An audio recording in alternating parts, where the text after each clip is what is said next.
Hi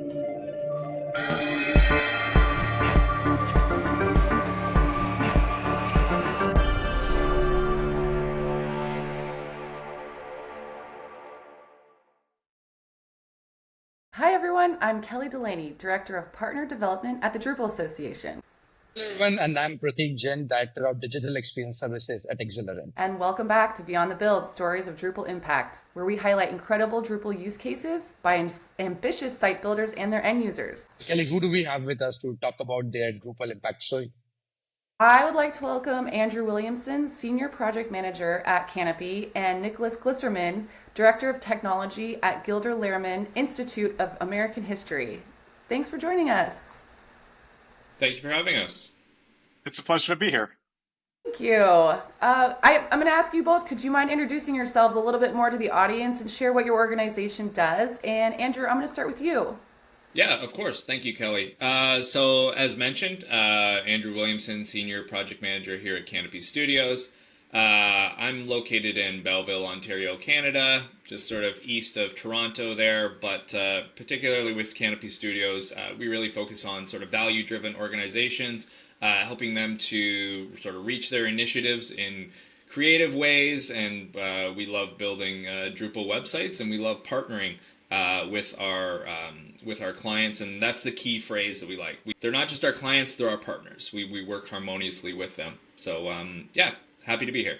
Hey, I'm Nicholas Gliserman. And so I am originally, for my sins, a historian. I did a PhD in history focused on maps and was interested in geography and geographic information science. And I originally had a sort of academic trajectory. I had a few academic gigs, but I co-founded with an entrepreneur an educational video game company.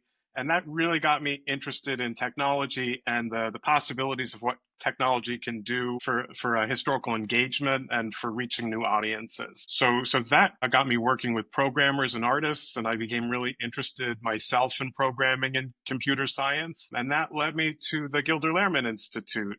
I had a fellowship from them when I was doing my research, but I had been in touch with the president since then. And he was really intrigued by some of the technology projects I was working on. And so I started at Gilder Lehrman in 2022. And I should say I'm actually the former director because I stepped down recently to start a master's in computer science. Yeah.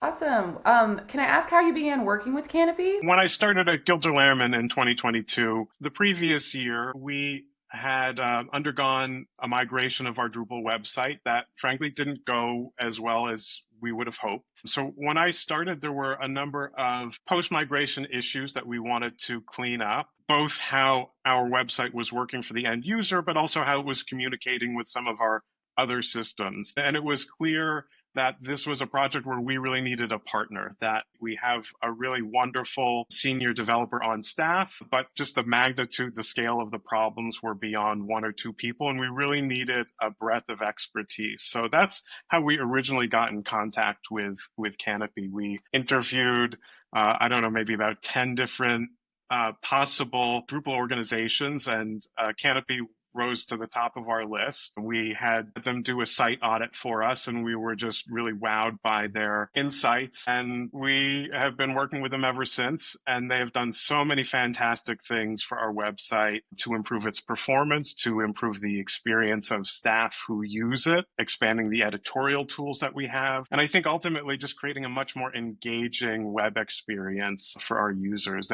Andrew was saying that Kanopi thinks of organizations like Gilder Lehrman as partners, and that has absolutely been our case, our experience. That sounds fascinating. I mean, so Andrew, you did mention about being working with, or you as a work with value-driven organizations, and then Nicholas, you coming in and the impact or the values, and then what you were trying to achieve. I think it looked like a perfect match as well. Nicholas, can you talk a little bit more about the project from technology perspective? Was it a Drupal project? Was it a migration? What exactly it was?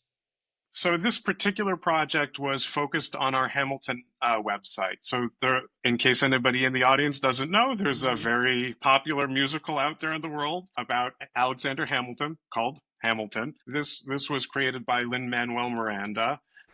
And he had a very particular process that he followed to create this musical. He was really inspired by original historical documents.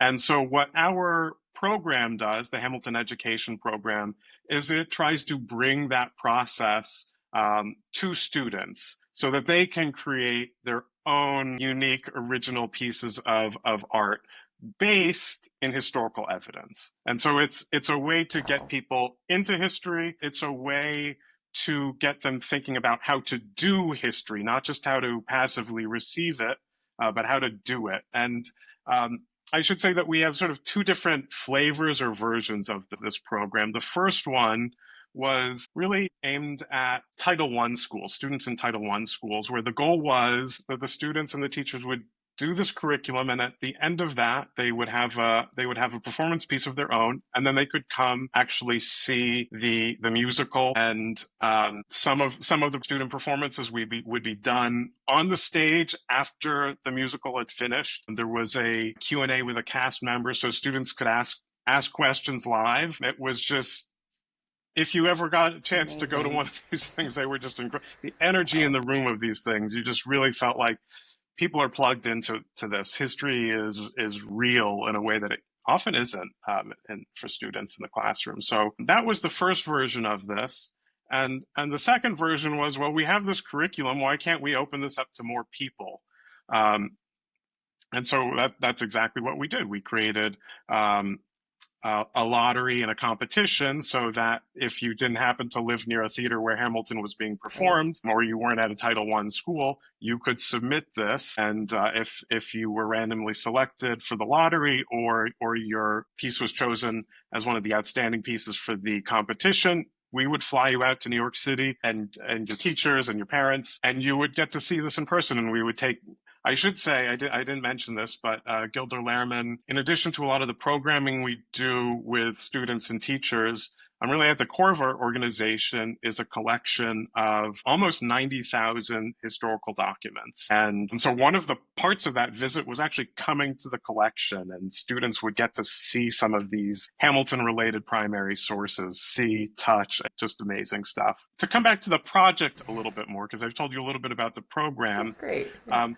We developed this website, but it was really for the in-person program, and it was really with the idea that it wasn't going to be public facing, and it was just a way to distribute some resources, distribute some PDFs, and give students a few outlets to do some research. But it wasn't really planned as a grand public-facing enterprise. And that really changed when we added the second version of the program. And what I want to just pinpoint is that we really hadn't built user experience into the website originally. So this was built on Drupal 7, which I think has now come to the end of its life. I don't know. Yes, and I think it was coming to the end of its life for quite a long time. So when I started, it seemed it was a year away, and this was something we needed to do imminently. But we wanted to do more than just move content from one platform to another. We really wanted to improve the experience because we knew that there were a lot of pain points for our users. And we were very lucky to have Kanopi helping us with the process of doing some user research and really helping us to refine what our goals with the site were going to be. Before we actually launched into the project. That's awesome. I really love your passion about this entire thing, how you explain things. I mean, Kelly and I, before the show, we were talking about school and studies. I wish history was taught in the similar fashion when I was studying as well. So I would love to be in that classroom once. But I know. Yes. Coming to the project, right? So from what I understand, so you already had a Drupal 7 website, and that's when you reach out to Andrew and team at Kanopi to probably get you to Drupal 10 and then add more features. Is that how it started? Yeah, well, like I said, we also use Drupal for our main website, and we didn't have a great experience with our migration of that from Drupal 7 to Drupal 9. That's when we brought Kanopi in. And they did so many fabulous things for our main website and demonstrated in the process of doing that the real skill of their expertise, from the user research and design and creativity end of things all the way to the architecting a solution to doing the technical work of implementing it. So we just had such a great experience working with them. It was such a natural conclusion to use them again for this project. Got it. So Andrew, to you, right? So we already covered some of the goals that Nicholas had, the technological improvement, upgrading Drupal, improving the user experience and all, right? What were the goals as you understood as a vendor partner to Gilder Lehrman? And then from your perspective, what were some of the goals that you were trying to accomplish with this engagement? First and foremost, I think one of the goals that we identified very early on in the process, and Nicholas touched upon it, was initially in the Drupal 7 environment, a lot of the content was gated behind a login. So to improve SEO, improve traffic, improve awareness for the program, we wanted to bring a lot of that fantastic content that Gilder Lehrman has on the Hamilton website to the forefront and allow that to really help tell the story. And I'll use the term sell the program, but the program really doesn't need to be sold. It's just such a fantastic program. So that was one of the early on identifiers, and we had conversations with the Gilder Lehrman team. Do we want to bring all of the content up front? Do we tease a little bit of the content? In the end, I believe we ended up bringing all of the content, perhaps 99% of the content up front. So that was one of the main goals, to drive traffic to the site, to build awareness. Also, being able to display the conditional content to a particular user or a role was something that we identified as well. There's teachers, there's students who are part of the online program, there's teachers who are part of the in-person program, there's students who are coming to the site who are part of neither program, there's anonymous users. So displaying the correct information to the user, depending on their logged in state, depending on their roles, was something that was also critical, so that we can provide a positive user experience. We're not cluttering the site with information that may or may not be relevant to the user as they're browsing through. And then finally, while all of this work was going on, we were folding in SSO functionality into the main Gilder Lehrman website. So being able to provide users of the Hamilton website was sort of a one-stop shop, sort of one account for all the properties. That was something else that we wanted to fold into the Hamilton experience. If I might add one detail to all of that, Andrew, I think one of the things that really impressed us at the beginning of the project that we really appreciated was the user research, the user brain research, where we had, you found teachers and students and assigned them different goals on the website and recorded those sessions and figured out, were they able to accomplish those goals easily? And it really showed us that there were really some hindrances at the early parts of the process. And I think we were able to refine a lot of those things and remove a lot of those barriers. Yeah, thank you, Nicholas. I think that's a very good point, because what we do is we don't just, when we start a project at Kanopi, it's typically not, okay, we hear your needs and your wants. We also do a lot of that user research up front for the discovery phase, for the quantitative and qualitative data, to be able to make informed decisions. We're not just sort of guessing as we go, or, hey, it looks good, it's going to work. We're making decisions based on real live data, which is really great. So your primary stakeholders were teachers and students. It sounds like from taking it from behind a login, you probably increased the audience level a lot. Did you see that, Nicholas, in the site after it came out from a login experience? Yeah, absolutely. I think that we saw about a 50% increase in the overall amount of engagement time on the website, just in the first couple of months of it being live. Which was pretty cool, Really? not gonna lie. I think in part we reduced some of the barriers, like as Andrew was saying, if you already had an account on your, on our main website, you didn't need to create a second account anymore. So that was wonderful. But I think we got so many new tools that helped us to show rather than just tell what the benefits of the program were. So we were able to, this is Drupal and its paragraph system, which we weren't leveraging on the old site. Because of the fabulous design work that Kanopi did, but we just had a new outlet. We had all of these archival photographs of students at matinees, students who had won the competition coming to the archive, just the joy on people's faces, the absorption, when you can see people are so intently focusing on what's happening, or they're at our archive and they're just transported. I don't know. We just have all of these wonderful images of students engaging with this content, and they weren't doing anything. And I think the tools that we had built for this project let us show the Hamilton story a lot more. And so that meant we had to tell less. And I think we just were generally able to have a much more multimodal approach. So I think that also helped to bring more people to our site and to start using it. Nicholas, did you put those 90,000 artifacts on the site? We do have a catalog on our main website. Kanopi helped us with that too. We are maybe at the tail end of the process. You are? Good. Yeah, I mean, it's all there. It's all there. It's all there. It's been a year and a half starting from scratch. So basically, rather than have to create a collection item in their collection management system and then replicate it on the Drupal main site, we're syncing the two. So as soon as an item is added to the collection management system, it syncs on a daily sync over to the Drupal environment. But to get there was a lot of work because we had to do an initial sync of 87,000, and making sure that all the fields mapped and everything was brought over correctly was a fun job. And then to add more layers to it, we were redesigning the collection as part of that process as well. So figuring out sort of what comes first. Do we migrate the data first and then redesign? Do we redesign and then migrate the data? In the end, we migrated the data first, and then we flipped the switch on the redesign, which turned out really well. Wow. Amazing. And I'll just say, Kanopi weren't really part of this part of the process, but before we even got there, we had to migrate our collection data from one collection management system to a different collection management system. And I just have to point out that that's also a CMS. So if you live in the world of acronyms, as I'm sure many of us do, that was even more confusion.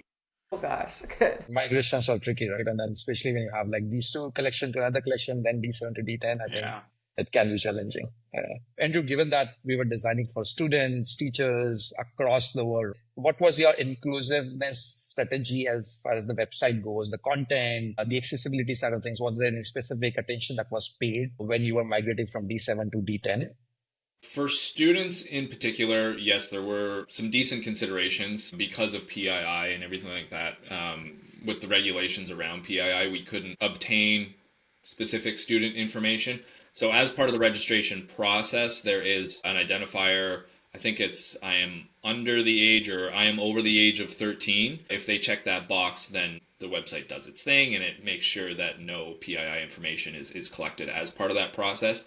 And then because teachers need to manage their student accounts, that was another consideration that we had to take into account as part of the development process is how do we make a seamless experience that allows a teacher to manage student accounts, but they're not real accounts? So in the end, we ended up creating a username and a password system that allows them to share with students in their classroom. It allows them to reset the passwords without students requiring input for an email address or any of that information. Great. I don't know if it's helpful as an embellishment, but before we even got to the Drupal 10 website, Kanopi was helping us improve our process for the Drupal 7 website, because originally, and again, this really comes from the fact that the website was really intended to support this in-person version of the program where we had a lot of one-to-one contact with teachers and really could walk them through this process. But they were just uploading CSVs with email addresses. And I'm sure I don't need to tell anybody here, but if you have one comma in the wrong place, your whole import is messed up. And so that's just a frustrating user experience, especially if you don't really know what a CSV is and you're not well versed in what the right format for something is, or why probably is a big part of that. So Kanopi helped us redesign our system in Drupal 7 to help teachers get their students onto the website. And then we were able to simplify that a lot more for the Drupal 10 version. Why does it feel like there are a lot of sub-projects as part of the big project, right? Every time we talk about something, there is another side layer to it. That's what makes it fun. Sorry to interrupt. Absolutely. That's what makes you a good Drupal partner. So, Nicholas, storytelling is such a big part of history education. How did that concept translate into the way content is structured and presented on the site? Yeah, that's such a great question. So I think I want to say two things here. The first is that we were able to do, and I hinted at this before, but we were just able to do so much more of our own storytelling about the program itself that we were really able from the homepage to tell through visuals what the benefits of the program were. We were able to do this in a much more streamlined way through images, through statistics. We just had a lot more tools at our disposal than we did on the older version of the site. We were able to build a much more, I don't want to say elaborate because that sounds complicated and not friendly to the user, but we were able to build an about section that really walked people through the program history, what the in-person version of the program was versus the online, and which version was right for you. So we were able to tell a lot more of our story as an organization and as a program. So that's, I think, one piece of it. The second piece, though, is, I mean, history is a lot about storytelling. That is absolutely correct. And usually, if you're a student, you're on the receiving end of that storytelling. And I think that the educational goal of this program is to be the storyteller. And so the user journey that we were able to build really walks and guides students through that process. How do you go from, how do you go from being a passive consumer of history to generating something totally new and original? How do you get inspiration? How do you look at a historical document or a primary source and find something that speaks to you? How do you find language that has a spark to it, that connects to you, that you can do something with? So we were able to really break down the how do you tell a story process for students, so that they were empowered to do that. And then when they kind of had a sense, they could do their own research. They could look for historical figures. They could look for primary sources. They could look for images and really dig in and find the things that motivated them, the story that they wanted to tell. So coming or rather deep diving a little bit more into the technical side of this, Andrew, right? I mean, you already covered the migration bit, the single sign-on, user roles, and the side of things. Or were there any other challenges that you faced during the technical implementation side of things? Like what were the things that were probably unclear or felt challenging? Certainly any good project has its challenges. That's what makes it good. And like I said earlier, that's what makes it fun. One of the ones that comes to mind, and I think Nicholas would echo this, is how do we automatically determine as someone registers if they're part of the in-person or the online program? Because we wanted to create that seamless experience where I register and I can start digesting that fantastic information right away. So being able to connect with the registration process so that as I'm registering as a teacher, I select my school. If my school is part of the in-person program, I'm automatically assigned the in-person role, which is to complicate things a little bit more, is connecting with Salesforce. So we had Salesforce connecting with Auth0 providing the roles for the Drupal website. And that was one of the challenges that I would say that we had to iron out throughout the process is what's the most efficient way to do this? Gilder Lehrman team, how are you determining this within Salesforce so that we can leverage that information to then communicate it to the website? And Gilder Lehrman was using campaigns within Salesforce. So if a school was part of a existing campaign and that school was selected as part of the registration process, the user signing up received the in-person role and they saw their show information directly on the site that was associated with the campaign in Salesforce. So there was a lot of systems, including Auth0 for single sign-on, that were communicating next to each other. So that was a challenge, just figuring out the most efficient way to do that. But I think we did a great job. Regular meetings with the Gilder Lehrman team and their Salesforce experts and their content experts on their side, touch points along the way, just communicating, here's a challenge on our side, here's a challenge on our side, and we just collaborated on an approach that would work, and I think it worked quite well. So being transparent about the challenges and then jointly working and collaborating on it helped you move to or resolve them over the period of time. Absolutely, yeah. Being transparent, I think there's so much value in being transparent throughout the life cycle of a project that it's critical. I think, if I may, well, first of all, isn't it amazing how creating something simple often requires an awful lot of complexity? I think one of the challenges that was a part of that process that, Andrew, you were just elucidating was sort of language based.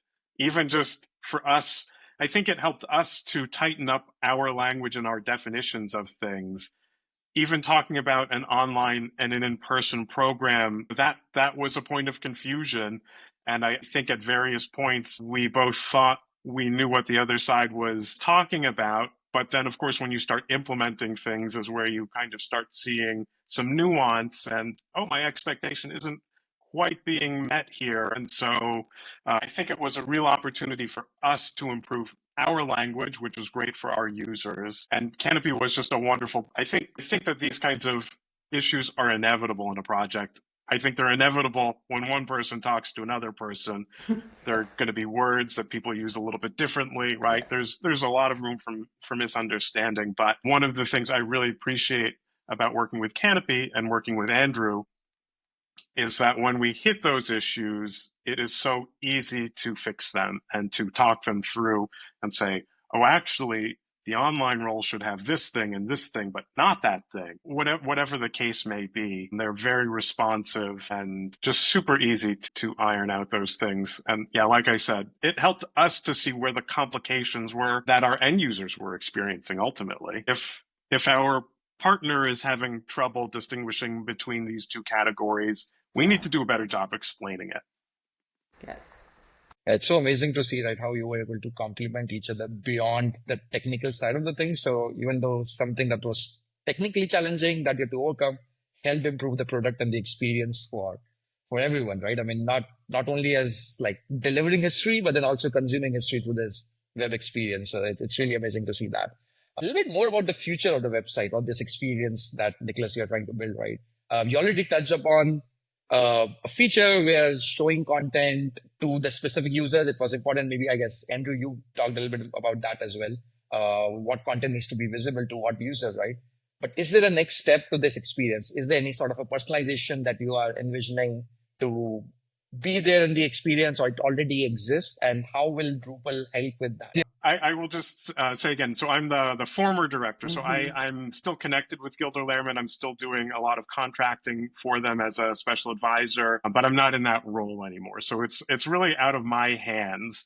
Now, having said that, I think there are a lot of ways in which you could personalize that experience. And I think, yeah, Drupal is a great platform to do that work. So imagine you're looking at a primary source and you're able to click the words on it that seem important to you, and you can save those in a bank, and maybe you can do some fridge poetry with them on the website. So I think that there are a lot of experiences or avenues for engagement that a website can facilitate. And I think that's a great way to share student progress and student work with a teacher as well. So I could see the website facilitating that back and forth. I think the tricky piece is that some teachers might want a simpler experience where they're just sharing the credentials with the student, and maybe whatever work the student is handing in is a physical thing that's being handed in, or they're using their own learning management platform to handle that. But then I think there are possibly the teachers who would love that kind of feature, and definitely I think that would be fun for students. I think the challenge with a lot of history, right, is it feels like it's 10,000 miles away from you. It doesn't feel like something you can get your hands on. If you look at a transcribe, that is, somebody has handwritten or written out the contents of a historical document versus looking at the original image, they're very different experiences. One thing really, I think, feels a lot more connected to the past, right? You can see somebody's signature. You get a little bit of a glimpse at who that person was. But of course, there are all sorts of barriers. There are a lot of long-winded sentences. There are a lot of fancy words, and I don't know what they mean. If you're looking at handwriting or even print, it's what word is this? Who knows? And so I think technology is something that can help give students and teachers a step-by-step way of breaking some of those barriers down, rather than getting everything that's a challenge all at once. Well, what do you do when you don't recognize what this letter is? What are some strategies you can employ? Well, even their penmanship in history is so much different to read. It's difficult sometimes to look at it, so that's very interesting. Sometimes my eyes will just give up on it. If it's translated for me into, that'd be very interesting. Yes. Yeah, Well, exactly. actually, Kelly, just to dovetail off what Nicholas was saying, an enhancement that we have put on the Hamilton site since launched is actually a text annotation tool. So that'll allow either a transcribed or an image of a document to actually empower the Hamilton team to include annotation. So this section of the image relates to sort of this video or this additional document or this portion of the transcribed document. Here's additional information related to this sentence. They were referring to this event, and you can go and you can see that event, which I think is very helpful in this context. It's currently on the main site as well, which is where we were leveraging it from to bring over to the Hamilton site. That's amazing. That's awesome. I'd love to have that.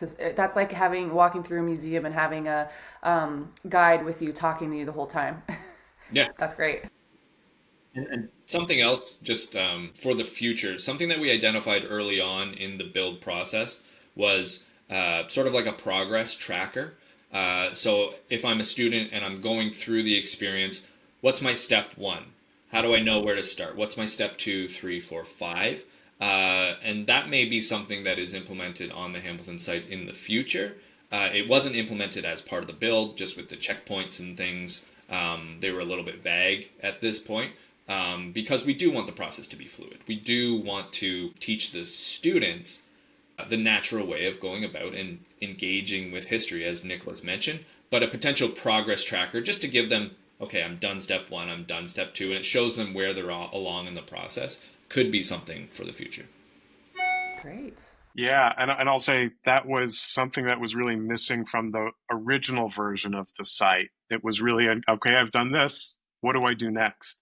And I think Kanopi found so many nice ways to illuminate that for the user. So it's really built into the navigation. Step 1, step 2, that echoes the if you're looking at the nav bar, you do the first thing first, the second thing second, so on and so forth. And right when you're getting started, there is a depending on what type of user you are. For a student, it just says get started, and you get to see what the full process looks like. So even though we don't have the progress tracker up and live, we have some other flavors of what that was intended, of the problem that was intended to solve. Andrew, Kanopi is a Drupal certified partner, which means the agency contributes a lot to the Drupal project in a big way. Could you share why end users should use a Drupal certified partner like Kanopi for their project? I think there's many reasons why using a Drupal certified partner is beneficial. Certainly, as you mentioned, Kelly, we are very entrenched and ingrained in the Drupal community. So we have a really great idea of what's coming down the pipeline, what are some of the future initiatives within Drupal that we can take into consideration as part of the build. So we're not building for now, we're building for the future. And I think that's one of the benefits of having a Drupal certified partner. Also, there is a sense of confidence when you work with a Drupal certified partner, knowing that we're going to be writing code that is up to standards, knowing that accessibility is very important to us. That's just sort of ingrained in what we do throughout the life cycle of a project, or if a partner comes in for support, that's something that we ingrain into the website, that we inherit. So those are just some of the items sort of off the top of my head about why a Drupal certified partner can be beneficial. Amazing. I always recommend choosing a Drupal certified partner like Kanopi. Oh, thank you. That's awesome. So finally, so Andrew, do you have any advice for our audience who might be considering to implement a similar project? Maybe it would be great to hear both of your perspective, maybe starting with you, Andrew, first, more as an agency partner first, and then maybe Nicholas, you can go after that as a customer.